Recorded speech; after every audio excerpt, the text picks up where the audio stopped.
Let's go over some of the finer points, finer details of the Schroeder pickoff, and then compare it to like the more broadly known BC pickoff. Talk about the pros and cons, and just do a little more in-depth analysis. It's a true rope system, obviously. I have another video on this, but what's good, a pro about the Schroeder pickoff is assuming that it's pre-rigged right here. So each one of these rope bags is going to have the same thing.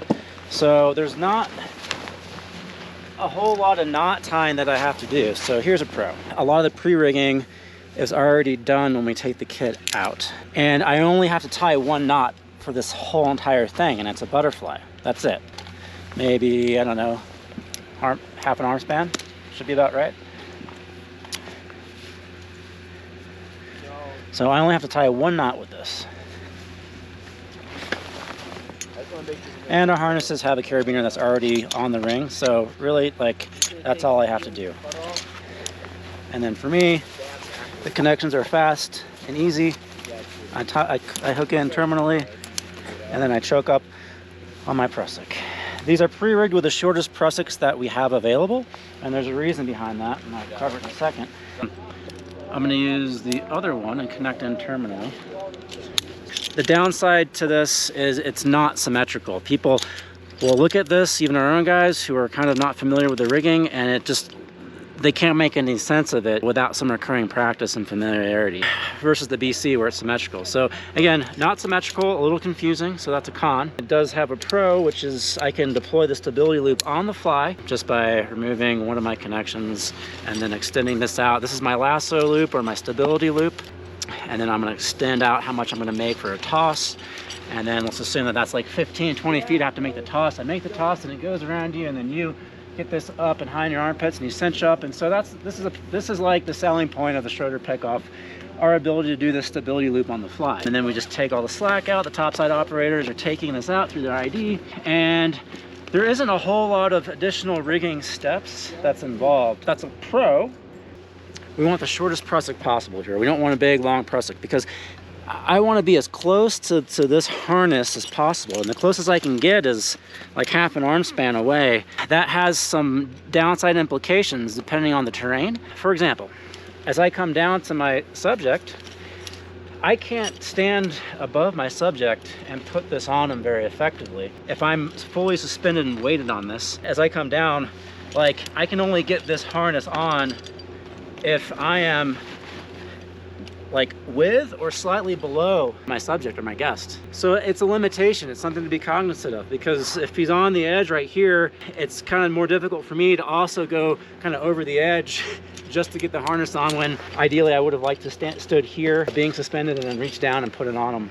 I can't do that with the Schroeder pickoff because of this connection, the hard point into the guest harness, and I can only choke up so far on the shortest thing I've got, and I still need to get below to put the harness on. If I could stand in the snow, it wouldn't be much of an issue because I'd have balance, but assuming that like we're in very high angle terrain, all my weight would be on this and I have no choice but to get below. Another limitation of the Schroeder technique is while this transition is happening, like I'm really only on one rope system. So I am kind of hanging it out a little bit in terms of risk. So there is a little bit of there's a lack of redundancy that does exist temporarily in the Schroeder technique, just as long as you're aware of that and be mindful of that there is a little bit of risk that you're assuming. They go super taut. They can take both of our weight on the primary, on the one line, and then we can also take through our guest prusik. So our guest is, our guest, you could argue, they're definitely in a true rope system. They have that redundancy, but the rescuer is still temporarily, I've forgone that until I get my stability loop back. So I won't want to say you're hanging it out there. It's just one of those things to be mindful of. So I need this back.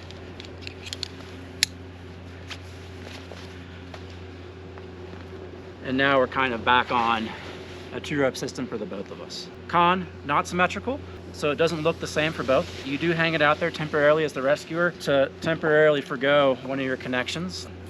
You can't connect the harness on anywhere above the subject. You have to be below, but it does give you the ability to deploy the stability loop on the fly very easily. And that's the big selling point of the Schroeder pickoff. Let's switch it up and do the BC pickoff and talk about the differences. The BC pickoff, you start out with just 2 free ends of the rope and nothing is pre-rigged. So now I have to kind of size up and tie this kind of joining, equalizing knot that combines both ropes. Main belay or 2-tension rope system, however you want to call it, however you want to operate it, it does not matter. But I want to give myself maybe like an arm span, and everybody's gonna be a little bit different. You shouldn't need maybe an arm span to an arm and a half is probably okay. And we need to join these ropes together with some kind of appropriate midline knot. And so let's go over the possibilities. Well, in all cases, I'm treating these ropes as one. And I can do a directional figure 8. Just like that. Oop. As I come around, I'm going to drop those tails out and then proceed as if I was tying a regular figure 8. Okay. And now this is my master attachment point. So this is an option. Let's do the butterfly, the double butterfly. Again, I treat these ropes as if they were one. And I do my double butterfly. Right here. Push that through. Okay, this also works. So I have long tails that are secondary attachment points for our guests and our rescuer. And then we're both going to be connected in on some sort of lanyard, prusik, something, anything.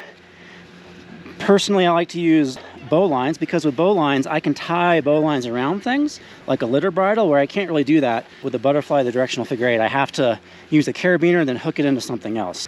Okay, so double long tail bow line, just like I'm tying a slip knot, sort of. So there's my slip knot right there. And then I grab my tails, stuff my tails through the knot. It doesn't matter which way I stuff them through that loop. Pull the slack through, and my master attachment point, or my yoke, or the ring knot of the bow line is going to be this right here. So I still have my slip knot. I grab the tails and where the tail came from into a bite. Let me just dress it for you so you can see a little bit better. So I grab that into a bite right there, and then I pull the standing in, and now I have my master attachment point and my tails. You can interlock long tail bow lines by tying a bow line and then a bow line into itself. What we don't want to do, and I'm going to back out of this, is tie 2 separate lines and breed them together with a carabiner.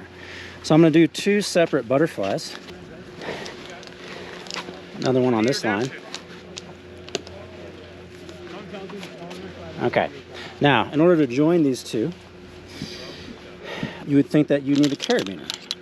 But these are not interlocking. You can't interlock these. If people do this, well, and then we put our master connections, our primary connections for our guest and rescuer, we're going to start potentially tri-loading or multi-loading this carabiner along the gate, along the spine, opposite directions, and then a third direction here. These carabiners weren't meant to do this.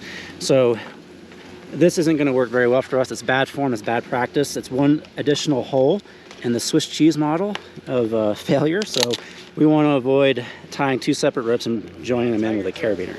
An arm span, maybe slightly more than an arm span. So that's 1 arm span for me, and maybe just a little bit more. And then I do my bow line.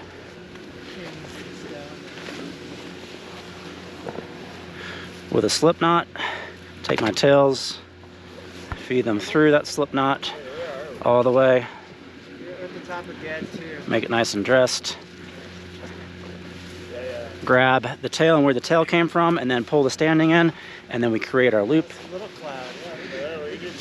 So that's 1 knot we had to tie. We had to tie 1 knot with the Schroeder pickoff, but with the BC, we're gonna have to tie 2 more. I need terminal knots here.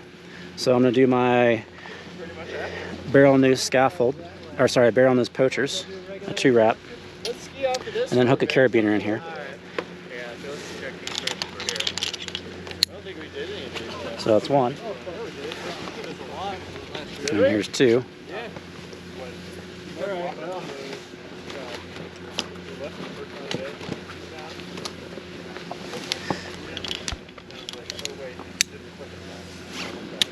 It doesn't matter which long tail I use now, they're all connected to both lines. So everything's from the knot down it's integrated. So I could be on white or red, it doesn't matter. And this long tail is my backup.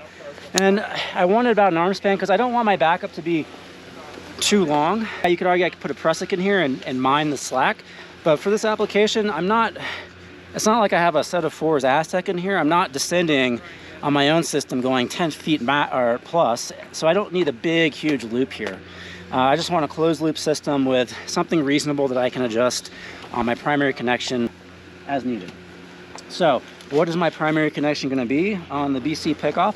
It can be anything you want it to be. It can be a fixed, like prusik. You could probably even, there's nothing against saying that you can't hook directly into the yoke, but if you're hooked directly into the yoke, you don't have any adjustability down low.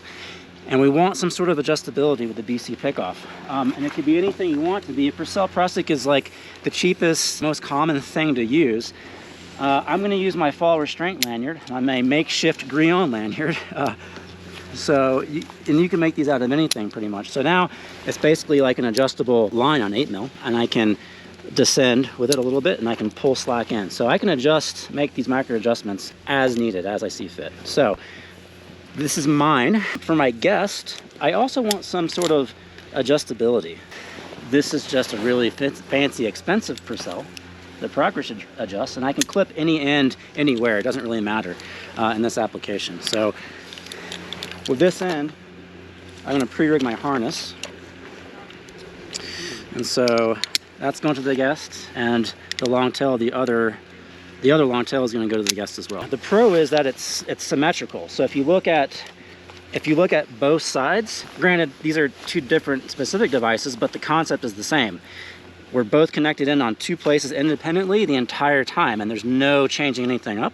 And these could both be Purcells, it's fine. Or as I get lower down, another pro to this is, let's assume that our guest harness is choked up on this adjustable lanyard. And as I go down, if I need to stop above and then rig them this way, I can release on the adjustable lanyard and create slack and then rig the harness on. Go ahead and put this on. I can have him rig that on without me having to get at his level or below, because he could be on the breakover of a cliff where I don't want to be, where it's going to be harder for me to kind of work. And so now that he has it on, I can actually say, lunge forward for me a little bit, and as he lunges forward, I can suck him up and get him taut. And then I can either stay with him or I can go below as needed. So similar to the Schroeder Pickoff, it's just a slightly different twist, a little bit of a different variation. Now let's talk about the big major thing that separates the Schroeder Pickoff with the BC Pickoff, and that's the stability loop that we want to deploy. We can't really deploy a stability loop from the rescuer's end very easily at all. It's just not going to happen. Not to say it's off the table, we can definitely do that. It's just going to require an extra couple of steps that are maybe less desirable. So let's see what that looks like if we have to deploy a stability loop. And so let's assume that I haven't gotten down to my guest yet. I'll keep that on for now. And I'm about maybe 15 feet from him, and I want to toss this stability loop. Well, I'm not going to do anything here. I can't. Our terminal lines are already dedicated. Nothing here is changing. But some rope bags here do have a hole with a grommet at the bottom where we can pull the tail end of the rope. These, we don't have that option. So now it's a lot more difficult or undesirable, but we can do it. So if we have a bag that has a hole in the bottom, we don't have to do this, but with these bags we do. And now I treat this white rope as if it's 2 separate ropes, and I temporarily repurpose the tail of this white rope, and I make my little lasso loop with it. Same kind of thing as a Schroeder Pickoff. I do my barrel noose via poacher's knot. We stretch this out. I make the toss to you, put that on. And now it requires an extra step. The operator up top can go hands-free off of the ID, and then we can just secure that here. So after we make the toss, I give the command to the guys up top to say, okay, he's in his stability loop, go ahead and take and lock off. And taking and locking off is pretty easy. I can just go directly to the same point as my ID, my lowering system. Take, and we're pulling that tension. We're making it taut. And I want to hold the progress that I've made, and a quick way to do that is just to create a round turn.